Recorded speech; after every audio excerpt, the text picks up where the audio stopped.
Hola, ¿qué tal? ¿Cómo andan? Buenas tardes. Buenas tardes. Hola, buen día. Hola, profe. Hola, profe, ¿cómo va? Bien, bien. Buenas tardes, profe. Buenas tardes. ¿Qué tal? Bueno, hoy voy a dar la clase yo. Carlos, que tenía asignado esta fecha, no puede. Entonces el lunes van a tener práctica. La semana que viene van a tener los 3 días de práctica. Entonces yo les voy a dar algunos lineamientos teóricos, digamos, que les va a servir para la semana que viene. Así que la semana que viene va a ser intensa con las cuestiones prácticas. Bueno, vayan leyendo todos los materiales que estamos proponiendo. Bueno, tratando de ir siguiendo toda esta primera parte del curso lo más cerca posible, o sea, que no les queden colgados los temas, tratando de ir entendiendo todo a medida que se va explicando. Hoy les voy a pasar una presentación. Esta presentación está en el campus y está en el grupo de Facebook. Metodologías de costeo se llama. Está abierta en 3 partes porque como tiene sonido, como tiene audio, era muy pesado y no se podía subir una sola, o sea que la presentación se puede oír y ver en 3 partes. Entonces, igual que el anterior, o sea, más de lo que estamos diciendo nosotros acá, se puede oír más resumido a través de las diapositivas que tienen en la presentación. Voy a compartir, entonces... Profesor, ¿cómo se llama, dijo? Metodologías de costeo. Gracias. Sí, dice parte 1, parte 2, parte 3 y ahí está.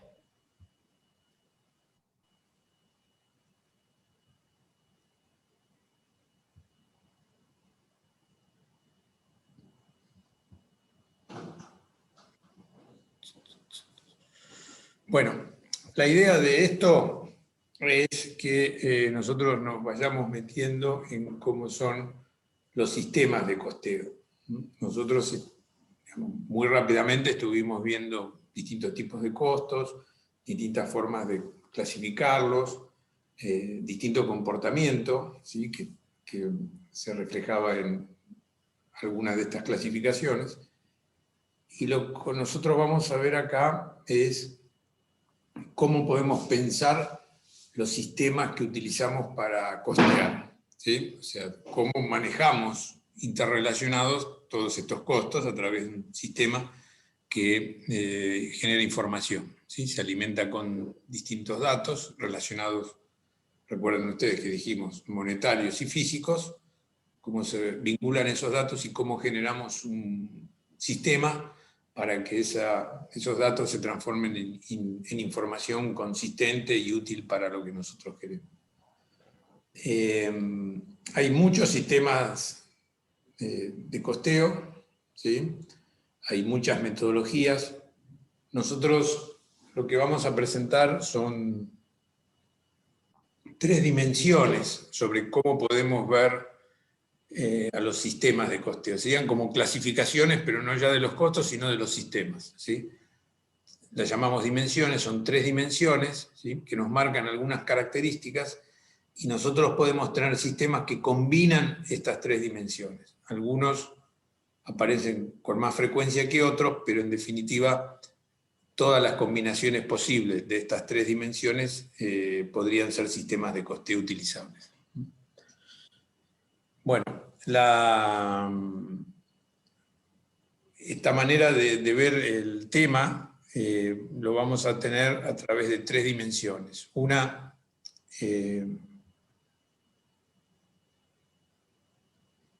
la base temporal, ¿sí? Como está puesto acá, la base temporal. Las concepciones del costeo y el proceso de agregación de costos. Bueno, todo esto es bastante abstracto, pero para tratar de comprenderlo más, nosotros lo que hemos desarrollado es un cubo. ¿Ven? Este cubo, ¿sí? Lo que este cubo quiere mostrar es que las tres dimensiones son susceptibles de ser combinadas. Entonces, por ejemplo, si combinamos estas tres dimensiones, donde dos de las tres dimensiones tienen tres características posibles y la otra dos, te da 3 por 3, 9, 2 por 9, 18. Te da como 18 sistemas de costeo posibles, combinando estas tres dimensiones. Y es así, o sea, cualquiera de los 18 podría ser el sistema elegido, lo que pasa es que algunos son más frecuentes que otros, ¿sí? Son más, aparecen más, con más frecuencia que otros, algunos prácticamente no se utilizan, pero en realidad, desde el punto de vista teórico, dentro de lo posible, podría haber las 18. Podríamos usar alguno de estos 18. Entonces, nosotros vamos a tratar de entender qué significa esto que estamos consignando acá, esta dimensión de la concepción del costeo, absorción y variable, algo dijimos en la clase pasada, la base temporal del costeo y la acumulación según las características de la actividad. Bueno,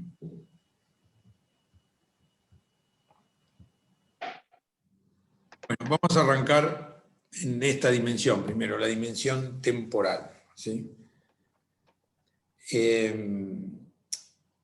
Esta dimensión, para mirar el sistema de costeo, nos lleva a tratar de verlo en función de cómo manejamos la información de los costos en el tiempo. Vean ustedes, la primera visión que se tuvo de los costos a través de mirarlo en el tiempo fue el costeo en base histórica. ¿Qué quería decir esto? Esto era como la contabilidad, ¿sí? Nos paramos en el momento 1 y tratamos de ver cuánto nos costó la producción desde 0 a 1. Nos paramos en el mes de marzo y hacemos la evaluación de cuántos fueron nuestros costos en la producción de febrero, ¿sí? Calcular los costos de esta manera es hacer cálculos sobre base histórica. O sea, vamos a mirar cuáles fueron los costos en que incurrimos durante un periodo que ya transcurrió. Por eso dice acá que el cálculo es ex post, porque es posterior a los sucesos, lo calculamos después, ¿sí?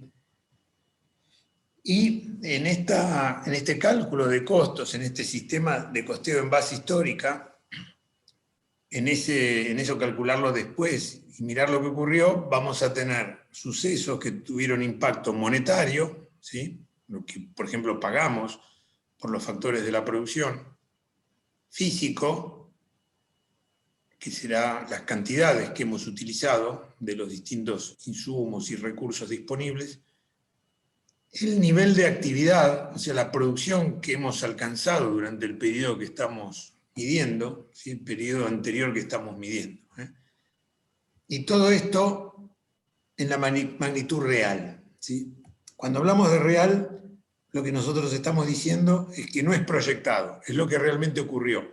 Siempre que hablamos de real, estamos hablando ex post, porque estamos viendo lo que ha pasado antes, ¿sí? Entonces, ¿sí? Entonces, en esta dimensión temporal, haciendo costos sobre base histórica o resultante porque es el resultado de algo que ya sucedió, ese es el sentido de por qué se llama resultante, nosotros vamos a decir, bueno, el mes pasado tuve tanta plata de los costos que correspondieron a tanta materia prima, tanta mano de obra, tantos costos indirectos de fabricación, y mi nivel de actividad fue de tantas unidades, ¿sí? Con estos datos de lo que ha sucedido, podría decir, bueno, entonces los costos de mi producción fueron tanto, el costo unitario de este producto fue tanto, el costo unitario de este otro producto fue tanto otro. Esta es la información que captura la contabilidad financiera.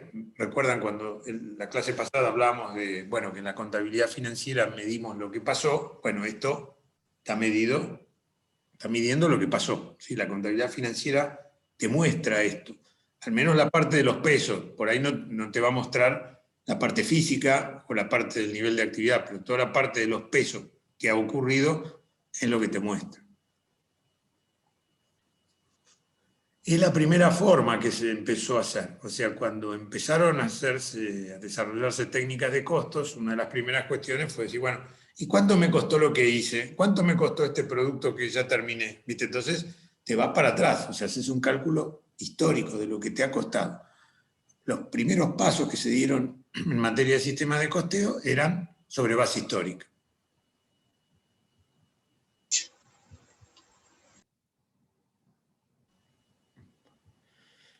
Bueno, pero trabajar sobre base histórica, es decir, ponerse a pensar lo que ocurrió una vez que ya ha sucedido, ¿sí? Genera algunos inconvenientes.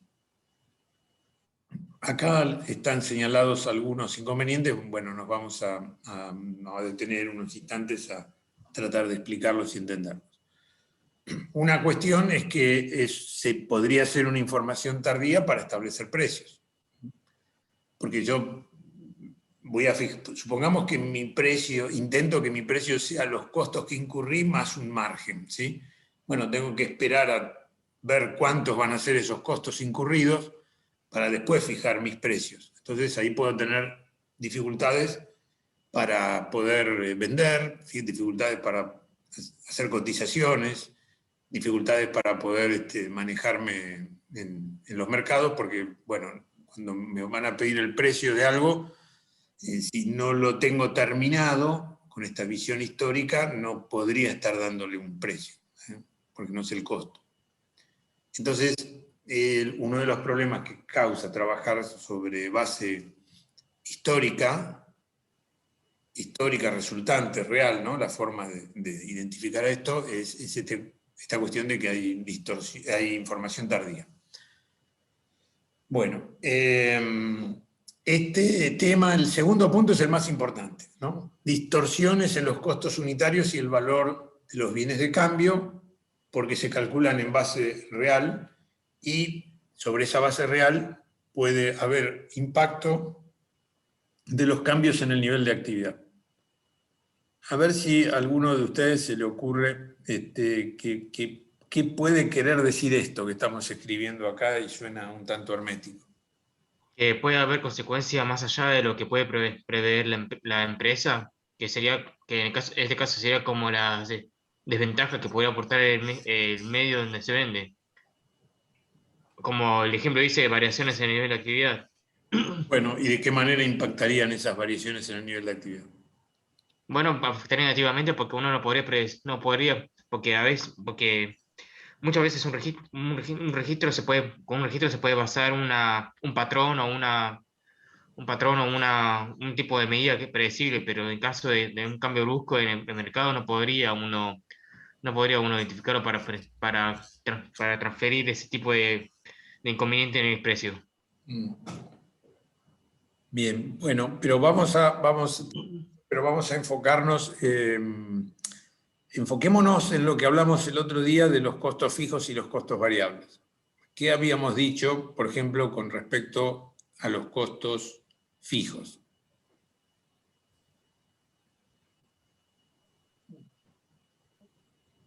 Siempre es el mismo y no cambia ante la actividad, como por Exacto. ejemplo los alquileres. Los costos fijos totales, exacto. Y a Claro. nivel unitario es variable. Y el nivel, bueno, no llamémosle variable porque nos puede confundir, ¿no? Pero a nivel unitario el impacto de los costos fijos es decreciente. A mayor cantidad de unidades producidas, menor impacto de los costos fijos por cada unidad. ¿Recuerdan eso? Era una función decreciente. ¿Sí? Ah, eso quise decir. Sí, no, está claro, pero te digo la palabra variable porque por ahí nos confunde con el costo variable. Variable fijo, y entonces, bueno, el comportamiento total difiere del unitario, entonces por ahí armamos lío con los términos. Pero ese es el punto.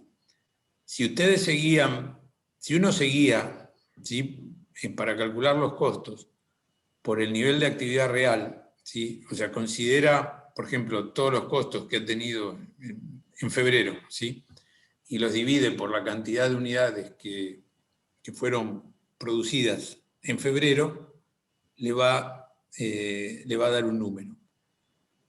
Supongamos que en marzo, ¿sí?, los costos en cuanto a los valores de los insumos se mantienen, pero nosotros, en lugar de producir la cantidad de unidades que hicimos en febrero, hacemos más unidades. ¿Qué va a pasar con los costos unitarios del mes de marzo respecto del de febrero? Van a bajar. Van a bajar, van a ser menores. Al hacer mayor cantidad de unidades, apropio a cada una de las unidades una menor cantidad de costos fijos, ¿sí?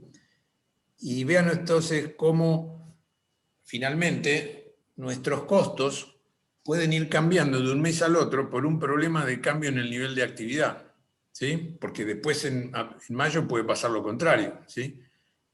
Una cosa que ya no es un cambio en el valor de los insumos, porque aumentó el precio de algún componente, no es un cambio en que metí una máquina nueva y soy más eficiente, no es que estoy trabajando con un procedimiento de trabajo mejor, sino que el impacto del cambio en el nivel de actividad me está provocando que cambien mis costos unitarios reales, ¿no?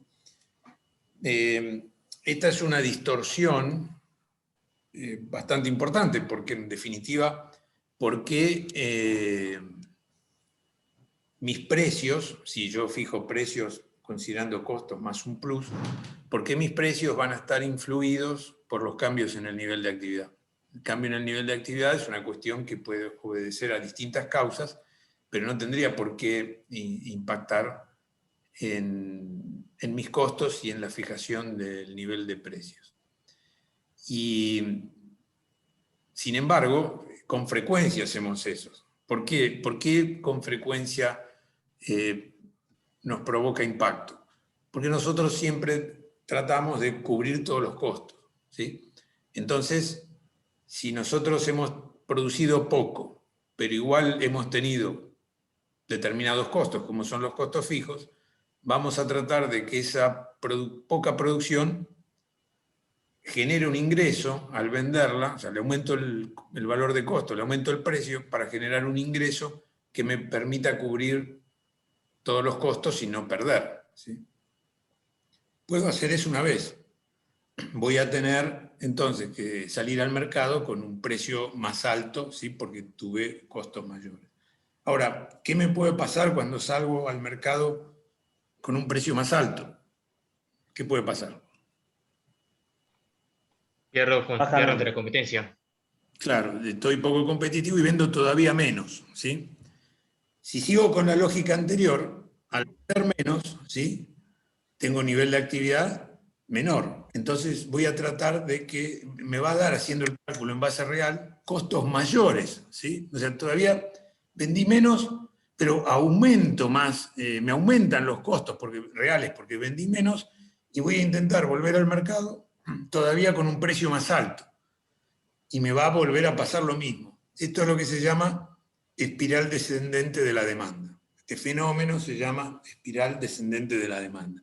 O sea, cada vez estoy peor, ¿sí?, por aplicar esta metodología sin tener en cuenta que los cambios en el nivel de actividad a priori no tienen que impactar en el cálculo de mis costos. Bueno, el ejemplo parece muy obvio y trivial y parece difícil de imaginar que alguien se pueda equivocar con esto, pero la realidad es que esto es muy frecuente y a veces esto explica, en algunos casos, en algunos mercados, aumentos de precio pese a que la demanda es menor. O sea, baja la demanda y los precios aumentan. Es algo que contradice las leyes de mercado, pero bueno, a veces ocurre por este fenómeno, ¿sí?, por el tema de que los agentes económicos tienen todos, actuando como agentes económicos, tratamos de cubrir la totalidad de nuestros costos. No queremos dejar algunos costos sin cubrir. Y baja nuestro nivel de actividad y entonces los costos unitarios se hacen más altos. Al hacerse los costos más altos, intento poner un precio mayor. Y al intentar poner un precio mayor o poner un precio mayor, lo que hago es perder mercado. O sea, me compran menos y así sucesivamente. En muchos... Una consulta. ¿Esto tiene que ver con la optimización o con el nivel de aprovechamiento del nivel de actividad del empleado? Tiene que ver con el aprovechamiento de la capacidad operativa, ¿sí? Donde hay temas de utilización de recursos físicos y bueno, también del trabajo de la gente, sin lugar a dudas. Después vamos a ver cómo medimos estas situaciones. O sea, si nosotros no logramos aprovechar nuestra capacidad operativa, lo que estamos generando son costos por capacidad ociosa, ¿eh? Costos por no haber aprovechado la capacidad productiva, ¿sí? Ahora bien, ya que me hiciste esta muy buena pregunta y me llevaste a afirmar esto de la capacidad ociosa, un tip que podemos sacar de este tema es que trabajando con esta metodología nunca tengo costo de capacidad ociosa, porque nunca voy a pensar que hay capacidad ociosa, ¿sí? Todos los costos que se generan reales, yo estoy tratando de aprovecharlos y vincularlos con la producción que hubo, independientemente de que esa sea toda la que puedo producir o no. Lo que hubo me tiene que cubrir todos los costos. Entonces, capacidad ociosa nunca tengo, aplicando este método. Mi planta es para hacer 10.000 unidades. Bueno, pero hice solo 5.000, no hice 10.000, hice 5.000. Ah, bueno, que todos los costos de una planta de 10.000 lo cubran las 5.000 unidades que hice. No tengo capacidad ociosa. O sea, no tengo costos por capacidad ociosa. Tengo capacidad ociosa, pero no importa, los costos los tengo cubiertos. Intento cubrir todos los costos, entonces con esas 5.000 unidades, sin que me quede una pérdida por capacidad ociosa, ¿sí? Y esto, repetido varias veces, lleva lo que está puesto acá de espiral descendente de la demanda. Es bastante común y pasa, digamos, puede explicar algunos comportamientos de agentes económicos en nuestro país, dada la gran turbulencia que nosotros tenemos, ¿no? Altas y bajas en los niveles de actividad, y bueno, y en definitiva siempre estamos tratando de recuperar los costos con la producción que sea, con la que tengamos. Pero bueno, esto se lo señalo para, bueno, poner un poquito el acento en que en una clase esto parece obvio, nadie va a incurrir en este error, pero en la práctica esto muchas veces se ve. Entonces, frente a esto, este era un problema que tenían los sistemas de costeo calculados sobre base real. O sea, cuando empezaron a hacerse los sistemas de costo, a calcularse costos, se hacía sobre la base real, sobre el nivel de actividad real, como comentábamos antes. La primera técnica que se desarrolló para corregir este problema fue la predeterminación de los costos indirectos.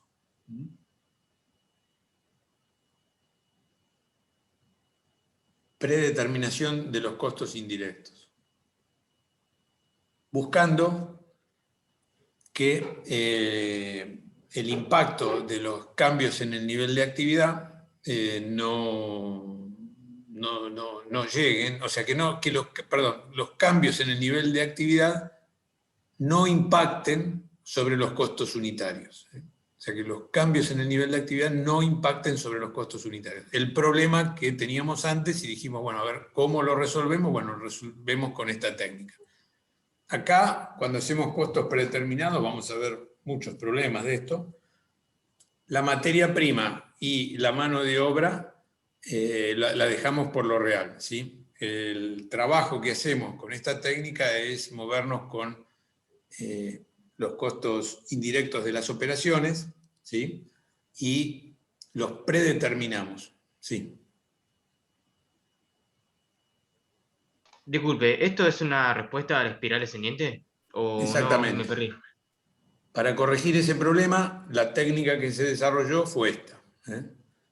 Entonces, de esta manera, predeterminando los costos, ya nos salimos del esquema ex post y ya hay algunos costos que los calculamos ex ante, los calculamos antes de las operaciones.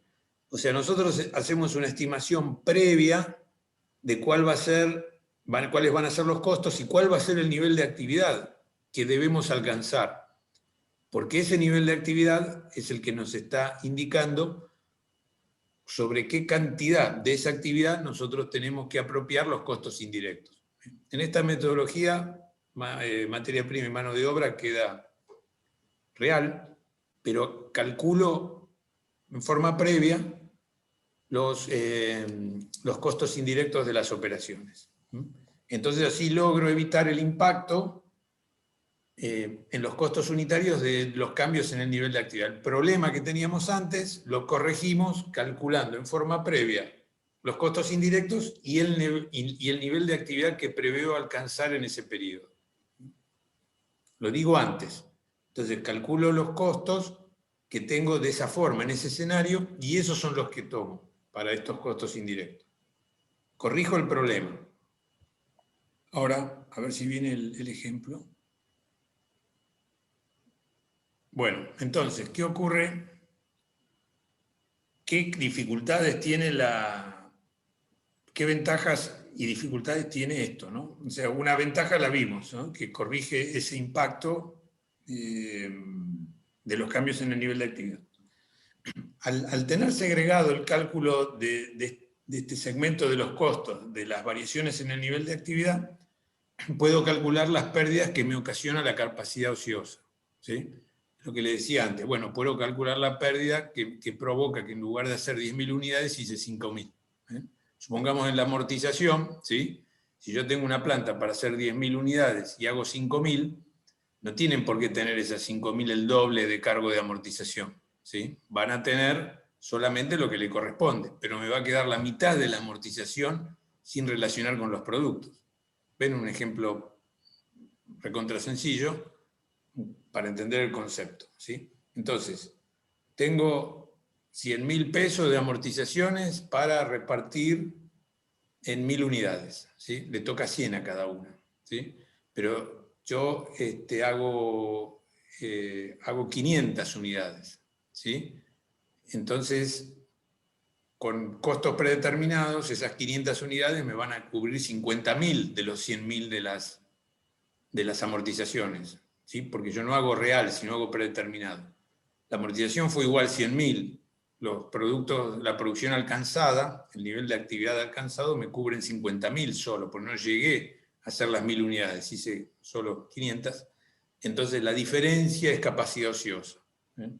Ahora lo vamos a ver matemáticamente bien calculado, pero lo importante es que ustedes entiendan el concepto. Son costos que me quedan sin cubrir. Trabajo con costos predeterminados, espero alcanzar el nivel de actividad previsto. Pero si no llega a suceder eso, o sea, no llego a trabajar de acuerdo al nivel de actividad previsto, he perdido, ¿sí? Y esa pérdida no se la asigno, no se la atribuyo, no se la meto a los costos de la producción que hice, sino la dejo separada como una pérdida de capacidad ociosa.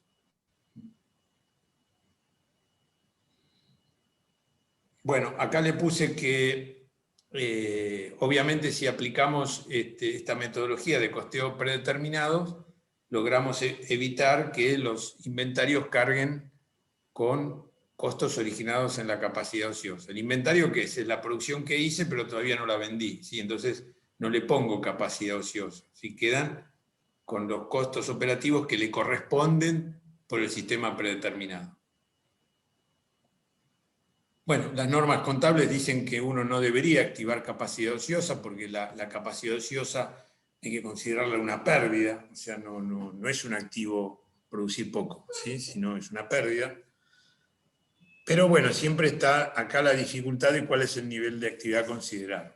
Que sobre esto hay una ficha que preparamos hace un tiempo, pero se la voy a dar a leer más adelante porque si no se van a confundir un poco. Ahora vamos paso a paso. La dificultad es decir, bueno, ¿cuál es mi nivel de actividad? 1000, 998, 1002, 900. el nivel de actividad es mi capacidad operativa máxima, trabajando 3 turnos, no, es un turno solo. Bueno, hacer esta definición, que es muy importante, no es sencillo, tiene alguna complejidad.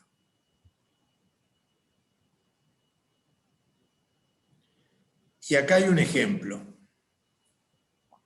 ¿Ven? Todo lo que les dije está volcado en este ejemplo, que lo vamos a ir viendo paso a paso, detenidamente y con cuidado, porque vamos a trabajar mucho sobre esto. Así que es muy importante que, bueno, que se entienda, así que se comprenda bien lo que nosotros estamos haciendo acá. Entonces nosotros vamos a decir que vamos a tratar de aplicar el modelo de costeo predeterminado. Fíjense ustedes que ex ante nos manejamos con carga fabril, ¿sí? Porque dijimos que en este modelo el componente materia prima y el componente mano de obra quedan por lo real, o sea, no entran dentro del modelo. Solamente entra la carga fabril. Y entonces, de manera anterior a las operaciones, nosotros tenemos que hacer una evaluación de cómo va a ser y cómo va a impactar esa carga fabril. Carga fabril lo podrían escribir costos indirectos de las operaciones.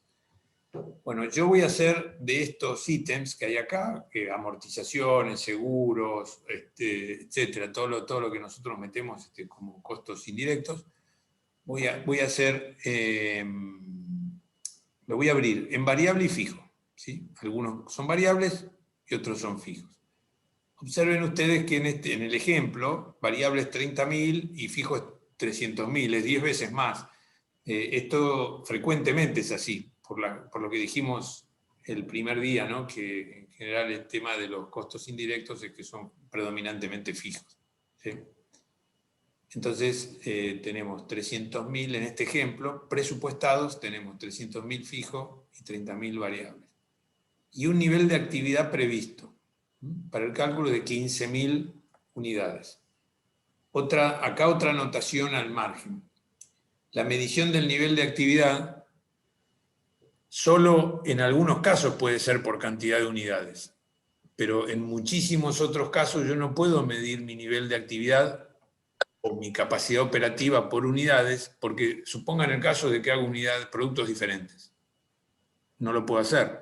Solo podría usar para medir nivel de actividad y capacidad operativa la cantidad de unidades si hago un solo producto o mis productos son muy homogéneos entre sí, entonces puedo dejar de lado la distinción entre los distintos productos. Pero si los productos son diferentes o son diversos, yo mi nivel de actividad no lo puedo expresar en cantidad de productos, porque van a tener impactos físicos y monetarios distintos entre ellos. Acá dice solo nivel de actividad, supongamos que es una planta monoproducto, y son 15.000, ¿sí? 15.000 unidades. Entonces yo en forma anterior a las operaciones tengo un cálculo presupuestario para los costos indirectos de fabricación y un nivel de actividad previsto, ¿sí? El nivel de actividad no debería cambiar a cada rato, o sea, nosotros deberíamos cambiar cuando haya razones que lo justifiquen, porque si no estaríamos lo mismo que en base real, ¿no? O sea, no lo tenemos que cambiar a cada rato. El presupuesto, en realidad, tampoco debería cambiar mucho en condiciones de estabilidad. Lo que ocurre que por los temas de la inflación lo tenemos que cambiar con frecuencia. Y acá entonces hay un elemento más, que estoy calculando lo que se llama tasa, lo que está puesto ahí como tasa. ¿Sí? Presupuesto, nivel de actividad, tasa. El cálculo que está hecho acá es presupuesto dividido nivel de actividad, igual a tasa. La tasa siempre es una relación, ¿sí? Es un cociente, una relación entre un numerador y un denominador, ¿sí? Un cociente.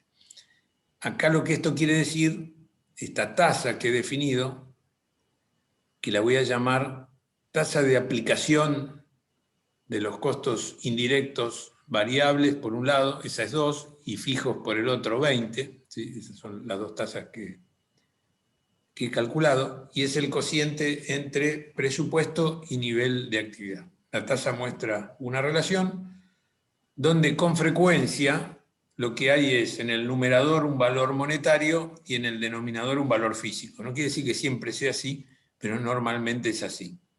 Entonces, lo que quiere decir es que por cada unidad, ¿sí?, de mi nivel de actividad, yo deberé soportar 2 pesos de costo de carga fabril variable y 20 pesos de carga fabril fija.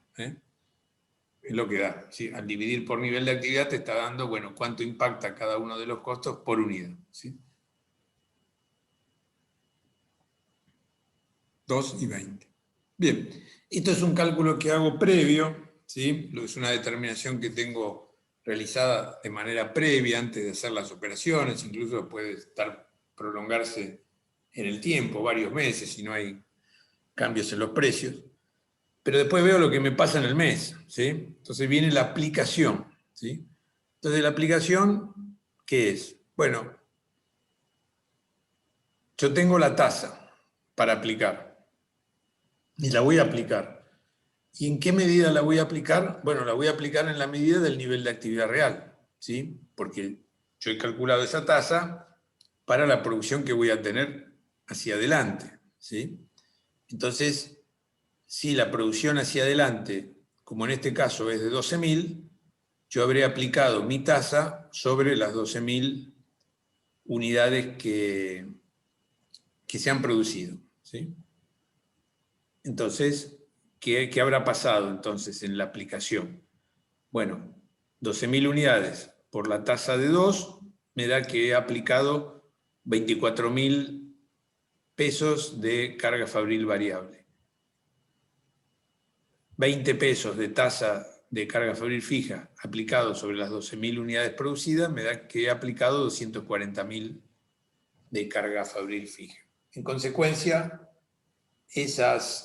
la producción de este periodo va a tener un cargo por carga fabril de 264.000 pesos. ¿Sí? ¿Que cuánto representa? Bueno, representa por cada una de esas unidades 22 pesos, ¿sí? 2 pesos en la variable y 20 en la fija. ¿Sí? Esto es lo que he hecho con esto. ¿Sí? El costo de cada una de esas unidades para la carga fabril va a estar dado por la predeterminación que hice. Aunque la realidad se haya apartado de la predeterminación, ese costo va a estar dado por esta aplicación que hice con estas pautas. El 2, la tasa del 2 y de 20 aplicada al nivel de actividad real. ¿Sí? Perdón, ¿cómo se le llama la suma esa de 264.000 entre variable y fija? Estos son los costos por carga fabril aplicados. Gracias. De nada. Arriba era presupuesto, estos son los aplicados. ¿Sí? Que el aplicado se ha calculado con la tasa presupuestada por el nivel de actividad real. Entonces mi producción para ese periodo calculada de esta manera, bueno, tendrá la mano de obra, los materiales que correspondan, pero en carga fabril va a tener esto. Se habrán aplicado 264.000 pesos a esas 12.000 unidades y en cada una de esas unidades hay 2 pesos de variable y 20 de fijo, como si se hubieran alcanzado las 15.000 unidades, no importa, fueron 12.000, pero cada una de ellas tiene lo que le habría tocado haciendo 15.000 unidades. Entonces ya el problema de los cambios en el nivel de actividad quedó fuera de esto. Este es el costo de mi producción. Pero ¿qué pasa? Esto está calculado sobre la presupuestación y apliqué con el nivel de actividad real. ¿Sí? Que bueno, si el nivel de actividad real fuera de 15.000, ¿qué pasaría con estos números? Serían iguales. Serían iguales, no habría habido ninguna variación, exactamente. Pero bueno, nos vamos a la realidad, ¿sí? ¿Qué pasó? Vamos a hacer un análisis ex post. Nosotros hicimos este trabajo ex ante y calculamos los costos de la producción del periodo con esa información. Pero lógicamente al final tenemos que hacer el análisis, o sea, bueno, ¿se cumplió o no se cumplió lo que yo estaba proyectando, lo que había previsto, lo que había predeterminado? Entonces, No, hubo un nivel de actividad 3.000 unidades menor. exactamente, ya sé que hubo un menor nivel de actividad y eso sin duda me va a generar variaciones, ¿sí? Pero hago un análisis adicional, digamos, para ser más preciso en el cálculo de estas variaciones. Entonces me voy a ver la contabilidad y lo que observo en la contabilidad es que por ese periodo los costos, la carga fabril variable fue de 25.000 y la carga fabril fija fue de 310.000. Quiere decir que yo tuve 335.000 pesos de carga fabril reales versus, que los tendré que comparar con los 264.000 que yo atribuí a mi producción, ¿sí? Tendré que hacer esa diferencia. Bueno, eso me da una diferencia de 71.000 pesos. ¿Qué quiere decir esta diferencia? Que yo apropié, con la metodología de costeo predeterminado, apropié a la producción 264.000. Pero la realidad me marcó 335.000, ¿sí?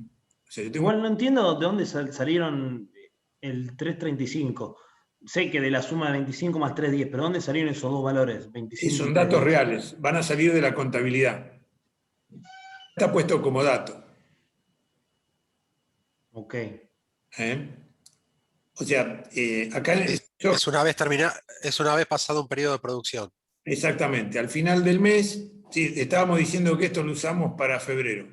Bueno, al final de febrero decimos, che, ¿cuánto fue la carga fabril? Y de contabilidad nos dicen variable 25.000, fija 310. Total 335. Y nosotros hemos costeado por 264. Tenemos que explicar la diferencia. O sea, Claro, o sea, primero eso calculás la soporta. tasa y después con esa tasa, según lo que producís, sacás el número, el segundo, digamos, y después en base a lo que realmente te da la contabilidad, comparás tipo lo que te da la contabilidad con el número que vos sacaste con la tasa. Exacto, es exactamente así la metodología, exactamente.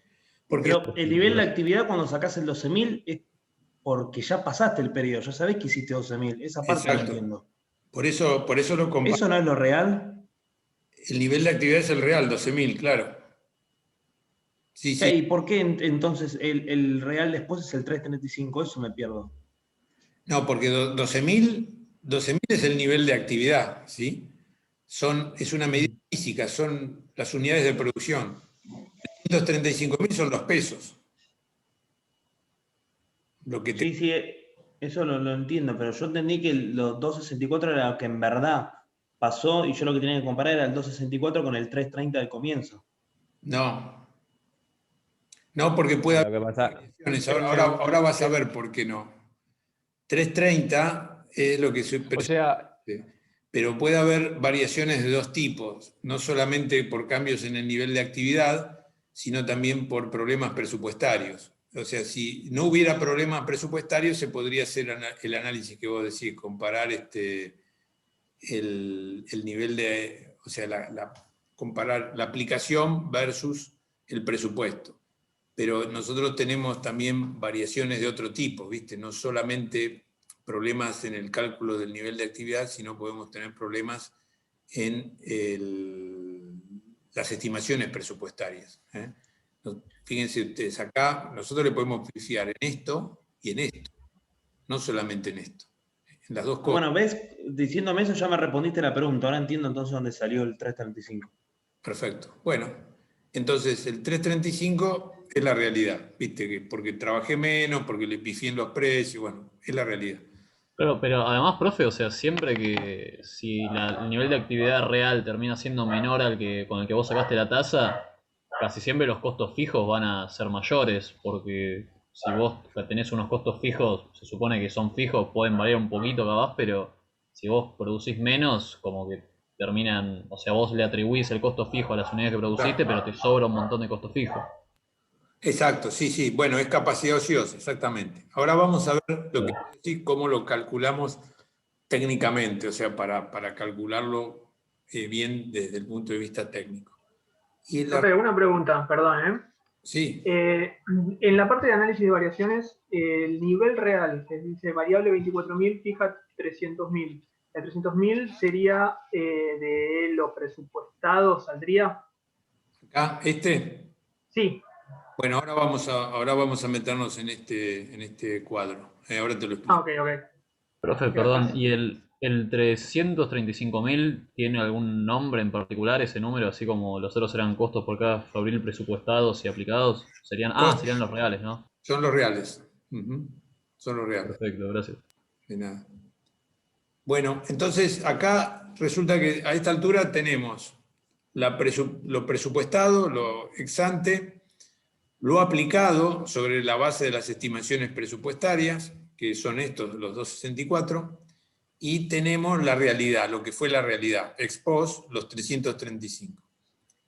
Nosotros ya nos estamos dando cuenta que hay una diferencia entre lo que apliqué, porque lo que apliqué fue lo que consideré como costo de lo que hice, 264. Estoy hablando siempre de carga fabril exclusivamente, ¿no? Y los 335 de reales es una diferencia de 71. Entonces, cuando hay variaciones, es importante calcularla, pero además es importante también tratar de encontrar las causas, justificar las causas de las variaciones, ¿sí? Bueno, hay muchísimos modelos. Si ustedes agarran un libro de técnicas de costos, inclusive en el de Holmgren, van a encontrar distintas formas de calcular variaciones, triple, doble, cuádruple, bueno, distintas metodologías. Para el propósito de nuestro curso, dado que nosotros digamos, no tenemos por qué profundizar mucho en ese tema, pero sí tenemos que conocer el corazón, ¿no? El núcleo de esta cuestión, lo que nos va a interesar es solamente medir dos variaciones, ¿sí? Una, la variación capacidad, que obedece a no haber logrado el nivel de actividad previsto, o hipotéticamente podría ser que nos pasamos, ¿no? Pero bueno, generalmente lo habitual es que te quedas corto, ¿sí? O sea, no aproveché mi capacidad operativa, entonces me generó una variación capacidad, ¿sí? Una causa de variación. Y otra causa de variación son errores en la estimación presupuestaria. Estimé mal el valor de un insumo, ¿sí? Y entonces eso me produjo una variación. O sea, me puedo haber equivocado. Como en toda estimación, cada valor estimado puede tener error. Entonces me puedo haber equivocado en los presupuestos o en el nivel de actividad. Equivocado entre comillas, si en el presupuesto tal vez me equivoqué, en el nivel de actividad, bueno, no logré lo que esperaba lograr. Entonces, ¿cómo hago para medir esto? Bueno, yo tengo dos puntas. Tengo los 264, que es la aplicación, que la he calculado con las tasas predeterminadas y considerando el nivel de actividad real. La aplicación es esto.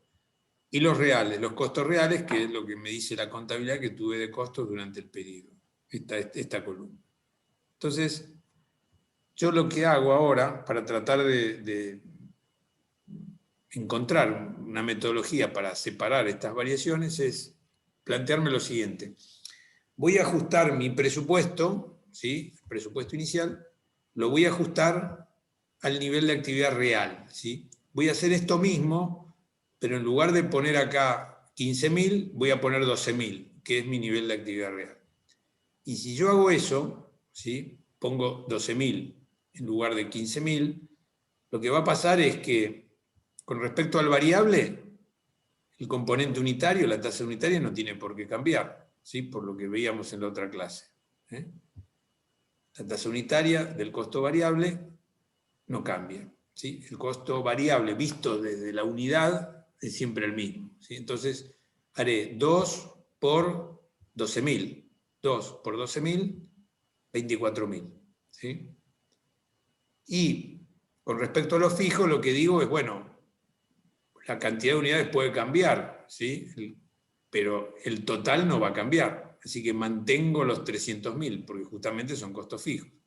Entonces el presupuesto ajustado a nivel real va a ser este. 24.000 y 300.000.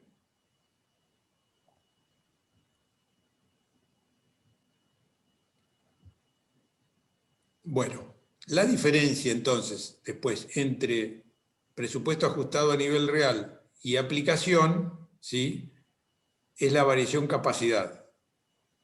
Porque es lo que me está marcando, ven, estos 240 versus estos 300.000, me está marcando lo que no pudo aprovecharse de los costos fijos, no pudo cargarse de los costos fijos porque yo no logré trabajar en el nivel de actividad previsto. Hice menos unidades de las que tenía previsto. Si ustedes se fijan, 60.000 es igual a 15.000 menos 12.000, te da 3.000. Por 20, 60.000. Son los costos que debí haber aplicado en las unidades que no hice. 60.000. Y la diferencia entre el presupuesto ajustado a nivel real y los costos reales es una variación de tipo presupuestario, ¿sí? Porque ya acá la parte de variación por aprovechamiento de capacidad está segregada, son estos 60.000. Lo que difiere de lo real es que me equivoqué en las estimaciones presupuestarias o hubo algún aumento de precio de algún insumo que no estaba previsto, que no fue previsto debidamente. Entonces, ven, eso puede ser en lo variable y en el fijo. Ven acá, bueno, tendría que haber sido 24 y fue 25.000, hay 1.000 de diferencia. Acá tendría que haber sido 30.000 y fue 310.000, hay 10.000 de diferencia. Supongamos que hubo un aumento de precio de varios insumos y bueno, y me dio esa diferencia. Entonces, ahora la resta entre el real y el presupuesto ajustado a nivel real va a ser 11.000, que es la variación presupuesto. Podría ser una en un sentido y otra en el otro, siempre va a ser después la suma algebraica que te va a justificar la variación entre los dos, entre la aplicación y los reales. Entonces, este es el método que nosotros tenemos para calcular estas variaciones, es el método que nosotros tenemos para calcular la pérdida por capacidad ociosa, ¿sí?, que es esta, ¿sí? Y bueno, y esto no debería, estos 71.000 no deberían ser parte del costo de las unidades que yo tengo para vender, si por ejemplo una parte no las vendí, sino que tienen que tomar el carácter de pérdida, porque la capacidad ociosa no hay manera de recuperarla. Si nosotros perdimos la oportunidad de producir, ya está perdida, sí, es una pérdida, no lo podemos considerar un activo que me va a generar alguna utilidad en el futuro, o algún ingreso futuro. ¿Esta variación capacidad lo tomamos como pérdida entonces? Las dos son pérdidas. Ambas. Okay. Con esta metodología las dos son pérdidas, ¿sí? A ver, después cuando vas a la contabilidad, por ahí haces alguna otra cosa, ¿sí? Pero para los estudios que nosotros hacemos y los cálculos desde la perspectiva de costos que tenemos que hacer, aplicar el método de costeo predeterminado nos da esto. Entonces las dos son variaciones, las dos deberían ser pérdidas, ¿sí? No debería activar a ninguna de las dos, o sea, no deberían terminar ninguna de las dos en la variación en el valor del inventario, sin perjuicio de que pueda haber algún método que te diga, no, bueno, pero este tipo de variación sí, ponelo en el costo del producto, porque en realidad no era un problema de capacidad ociosa, sino era un problema de estimación presupuestaria, entonces también tendría que estar en el valor del producto. Bueno, puede ser, digamos, pero bueno, desde el punto de vista de la aplicación de la técnica es esta. Profe, perdón, pero ¿podría volver a explicar por qué en presupuesto ajustado a nivel real va 24.000 y los 300.000? Porque no me quedó claro. Correcto, sí, no hay ningún problema. Vos tenés que pensar en esto, ¿no? Tenés que pensar cómo es el comportamiento de los costos variables y cómo es el comportamiento de los costos fijos, lo que vimos en la otra clase, ¿sí? Entonces, vos tenés que construir este mismo presupuesto, ¿sí? Pero ahora no ya considerando 15.000, sino considerando 12.000, ¿sí? que vaya a ser 12.000 unidades, ¿no? Supongamos que la parte variable es, de la carga fabril es la energía eléctrica que se necesita para hacer cada unidad, ¿sí? Que va variando la energía eléctrica, cuanto más unidades haces, más energía eléctrica necesitas. Y cada unidad te da dos, te pide 2. Cada unidad te cuesta 2 de consumo de energía eléctrica. Bueno, si querés hacer el presupuesto con otro nivel de actividad, y esto de la energía eléctrica, que es variable, vale 2, multiplicás 2 por 12.000 unidades, y eso te da 24. En cambio, la parte fija no importa cuál es, la parte fija total no importa cuál es la cantidad de unidades que vaya a tener, ¿sí? El nivel real podrá ser 14, 13, 12, 16, pero siempre va a ser la parte fija la misma que habías presupuestado, 300.000. Entonces, por eso se calculó acá de esta forma. 300.000 queda igual, y 24.000 es porque lo que queda igual es la tasa.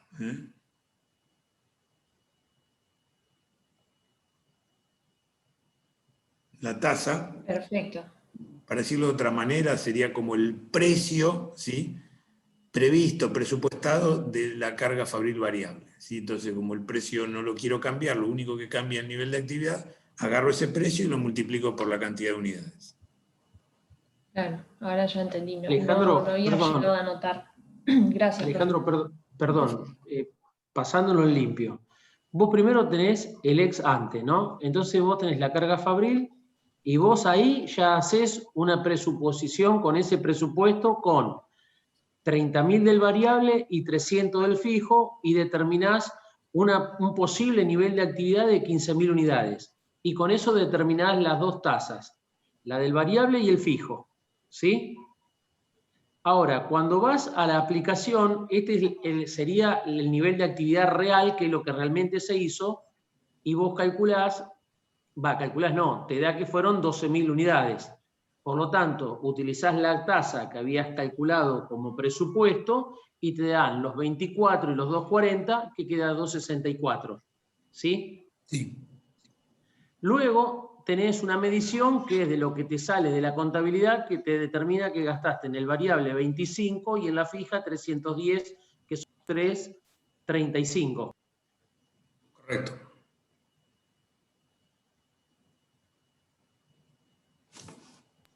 Perdón. Y luego en el cuadro empezás a relacionar entre lo que fue la aplicación con el costo real. Y lo intermedio es teniendo en cuenta si los costos son fijos o variables, utilizando la tasa inicial.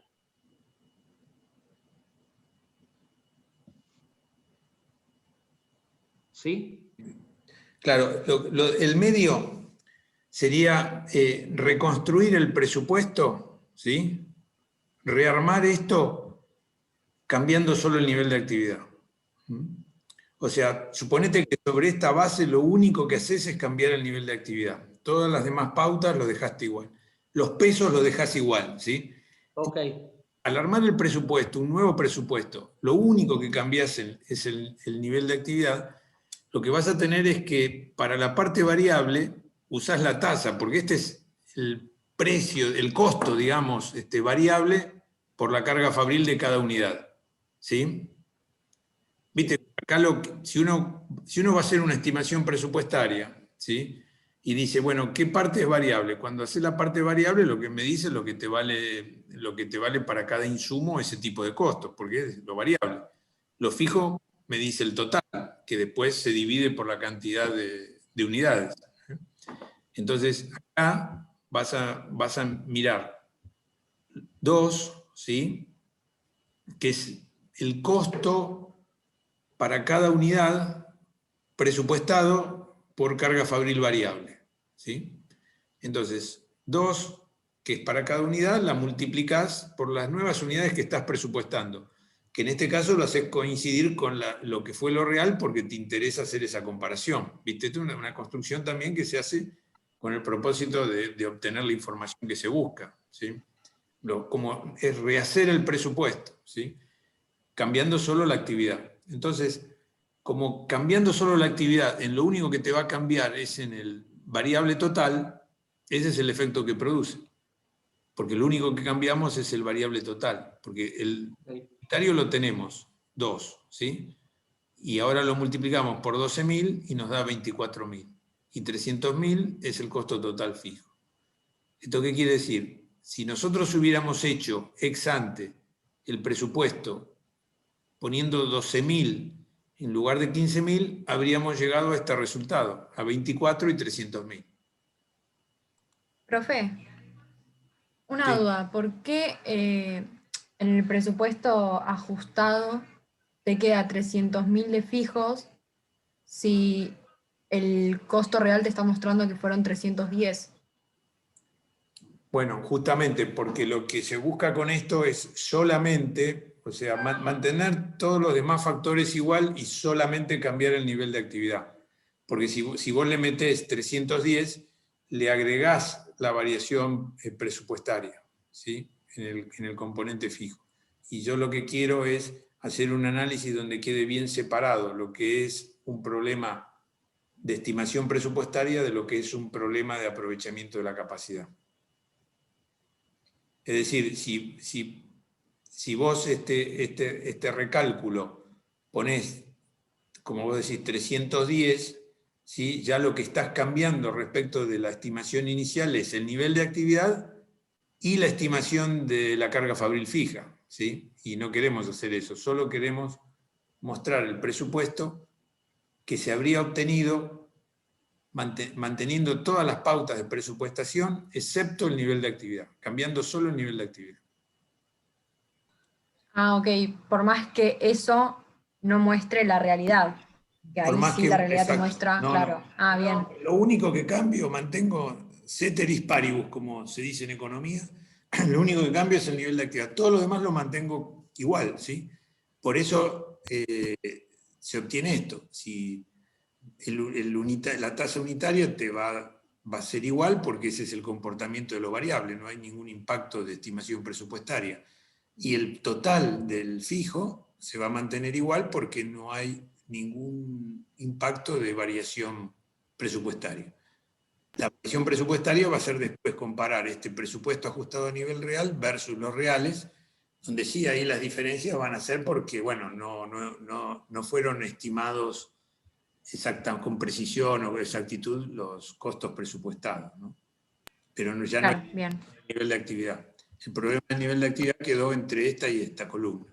Y entre esta columna y esta columna hay un tema de estimación presupuestaria. Si yo hago otra cosa, voy a mezclar. Voy a llegar por ahí a 71.000, pero no va a ser una justificación correcta. Esta es la manera correcta de justificar, separando bien lo que es un problema de capacidad de lo que es un problema de estimación presupuestaria. Profe, o sea, supuestamente los costos fijos, la única razón por la que pueden dar distinto es por una mala estimación, porque no deberían variar por otros factores, ¿o sí? Exactamente. Sí, es una mala estimación, un precio que cambió eventualmente, ¿viste? Sin duda. Ah, Por una claro, mala entonces estimación. si yo después de este ejercicio, digamos, de este mes, yo quiero hacer lo mismo para el mes que viene, tomo el costo fijo de 310, digamos, el nuevo. Se Exacto. supone que debería estar bien. Debería ser así, sí. Ok, gracias. Sí. Pero no tendría que cambiar mucho eso, ¿viste? Bueno.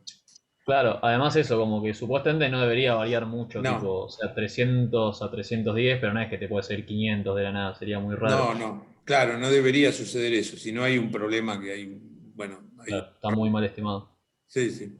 Gracias. No, porque justamente es fijo, ¿no? Por eso, o sea, hay un error grave si pega un salto muy grande, ¿no? Bueno, hay un tema inflacionario, ponerle alguna cosa, pero bueno, hay que manejarlo de otra manera.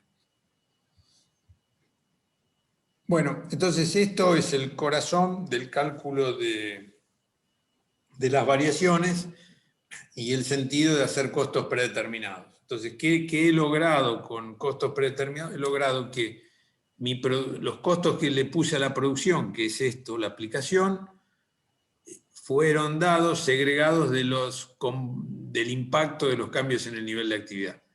Y con esta metodología he logrado discriminar, ¿sí?, entre la aplicación y lo real y explicar que hubo una variación por capacidad, que es un tema de capacidad ociosa, o sea, no se pudo aprovechar toda la capacidad de producción, y también estimé una variación de presupuesto. 11.000 de variación presupuestaria, que fueron estimaciones diferentes en el cálculo de los costos.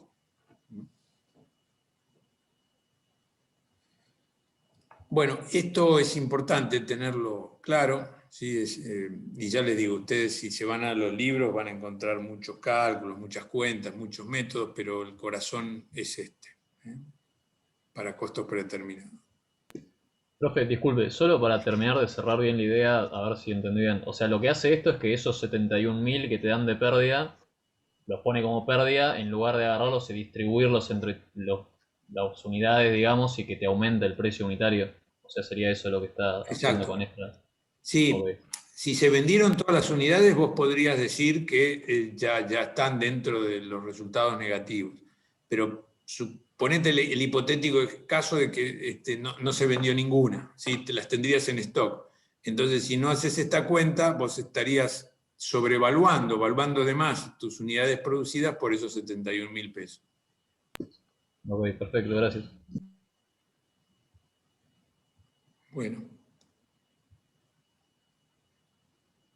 Bueno, ¿qué pasó después, ¿no?, de esta película? ¿Sí? Que no es muy divertida, pero bueno.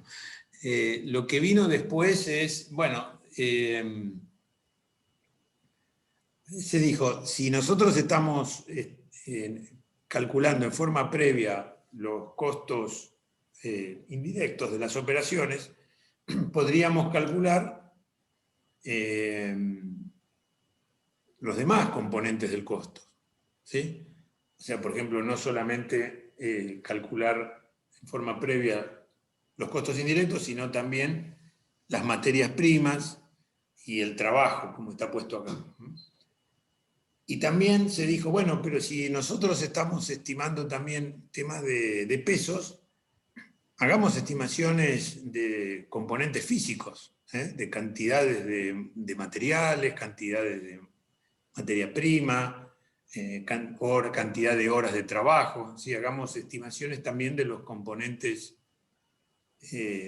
fijos, ¿no? Acá estándar monetario y físico para todos los factores factores del costo. Bueno, acá no nos vamos a detener. Hay como 3 ejemplos: costos estimados, normalizados, costo estándar. Solo vamos a decir que el caso del costo estándar es aquel donde todo se determina de manera previa. Es decir, vos antes de empezar a operar, ya decís cuál va a ser el costo de cada producto y qué cantidad de recursos va a utilizar cada producto se van a utilizar para producir cada producto. En costo estándar, nosotros estimamos en forma previa precios de insumos y cantidad de utilización de los insumos. Es decir, no solo le tenemos que pegar al precio, sino le tenemos que pegar a la cantidad que en forma estándar estimo que se va a utilizar. Si yo digo, bueno, tengo que usar 1 kilo de madera, ¿sí? Bueno, ¿qué puede pasar después? 1 kilo de madera que vale 100 pesos. ¿Qué puede pasar? Y bueno, que no costó finalmente 100 pesos y que yo no usé 1 kilo, usé más. Me costó más y usé más. Bueno, en costeo estándar vos todo lo decís de manera previa, es decir, es el kilo de madera que vale 100 pesos. Lo que pase después son variaciones. Si tuviste que usar más de 1 kilo, es una variación, se llamará eficiencia. Si tu materia prima te costó más de lo que está en el estándar, es una variación precio, ¿sí? Entonces, de alguna manera, de esta manera, en costeo estándar están estimados todos los elementos, todos los factores de manera previa, y entonces ya sabemos de manera previa lo que vale cada producto. O sea, podemos salir a vender en base a ese cálculo. Después, cuando hacemos la comparación ex post con la realidad, ahí se me abre un abanico muy grande de variaciones. No nos vamos a meter en eso, pero sepamos que empiezan a aparecer variaciones en todos los componentes del costo. ¿Sí? Variaciones de presupuesto, variaciones de capacidad, y también vamos a agregar variaciones de eficiencia, o sea, si los recursos fueron utilizados adecuadamente. La variación capacidad en cierta manera es también una variación de eficiencia, porque es la medición de si usaste o no tu capacidad.